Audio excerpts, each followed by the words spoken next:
ലാളിത്യമാണ് ഈ കലാരൂപത്തിന്റെ മുഖമുദ്ര. നമ്മുടെ ഭൂപ്രദേശത്തിന് ഇണങ്ങുന്നതും ഇവിടെ ധാരാളമായി പ്രചാരത്തിലുള്ളതുമായ ഒരു വേഷവിധാനമാണ് ഈ നൃത്തരൂപത്തിൽ സ്വാംശീകരിച്ചിരിക്കുന്നത്.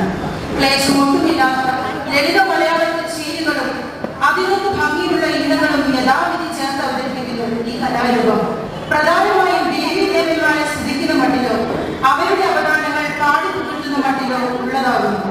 അതുകൊണ്ട് തന്നെ ക്ഷേത്രങ്ങളിലെ ഉത്സവം ഉൾപ്പെടെയുള്ള സവിശേഷ ദിവസങ്ങളിൽ ക്ഷേത്രാങ്കണങ്ങളിലും സമീപഗൃഹങ്ങളിലും മറ്റുമായി തിരുവാതിര കളി എന്ന ശോഭയാർന്ന കലാരൂപം അഭിവാച്യമായി തന്നെ നിലകൊള്ളുന്നു. ആദ്യം പ്രഥമ പൂജ്യനായ ശ്രീ ഗണപതി ഭഗവാനെ വന്ദിച്ചുകൊണ്ട് തുടങ്ങുന്നു. ഒപ്പം കലാദേവതയെയും ആദ്യാക്ഷരം പകർന്നു തന്ന ഗുരുവിനെയും വന്ദിക്കുന്നു.